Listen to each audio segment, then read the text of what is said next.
Here we have the heart. We have some blood vessels and we have some structures that you'll be needing to identify. So if we just look at some of these blood vessels here first, guys, we have this one that comes up right here. This is my ascending aorta. And then here's the arch of the aorta. And then here's just this tiny little portion is the descending aorta. As it continues down to the thoracic cavity here, it'll be called the thoracic aorta. And after it pierces the diaphragm, it's called the abdominal aorta. When we look at the aorta here, especially the arch, it has three major trunks. You can see them right there, 1, 2, 3. This is the brachiocephalic trunk or brachiocephalic artery. This is the left common carotid, and this is the left subclavian artery. Brachiocephalic artery or trunk will give rise to the right common carotid and the right subclavian artery. Emerging right off of where the ascending aorta emerges, we have this artery right here. This is your right common carotid.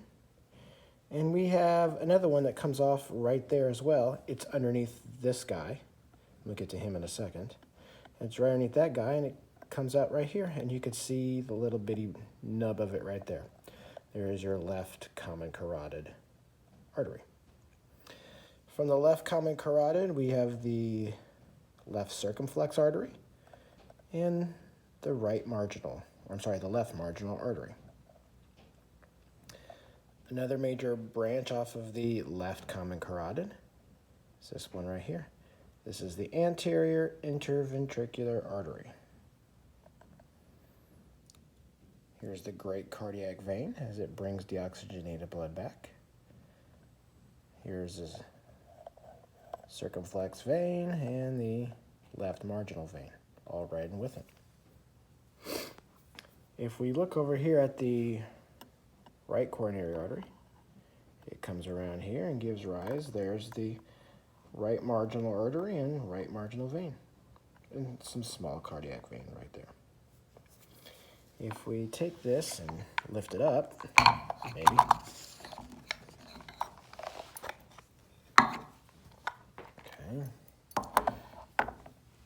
Here is that left coronary artery. Right coronary artery comes off.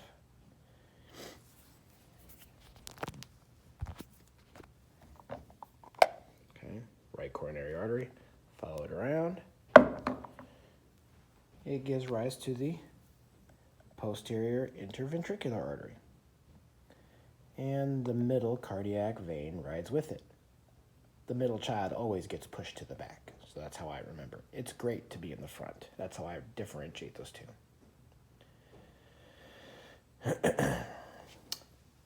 Last major thing that we have here on this backside is this big bulbous expansion right here. This is the coronary sinus. Coronary sinus dumps deoxygenated blood from the heart into the right atrium. Aside from the coronary sinus, there is also the superior inferior vena cava right here, or right here, either way. And right here we have the inferior vena cava. All three of those dump the blood, the deoxygenated blood, into, ta-da, the right atrium. I'm going to try to set this up here. Okay, so again, there's your right atrium. Remember, left side, right side, opposite from how you're looking. Passes through the tricuspid valve, right here, into the right ventricle. You can see we have the chordae tendineae right here. These help to hold the valve in place.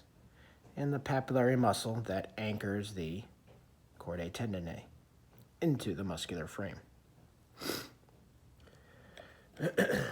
Blood travels through a semilunar valve. This is the pulmonary semilunar valve. Enters into the pulmonary trunk. And from there we go into left and right pulmonary arteries, where we go to the lungs, pick up oxygen. Come back in right and left pulmonary veins, bringing oxygenated blood back. That's going to dump it into the left atrium. Go through the bicuspid valve into the left ventricle. Much bigger than the right. Exits out of this ventricle through a semilunar valve right there. That's the aortic semilunar valve. Enters into the ascending aorta, arch of the aorta, to wherever we're going to go. There is your heart.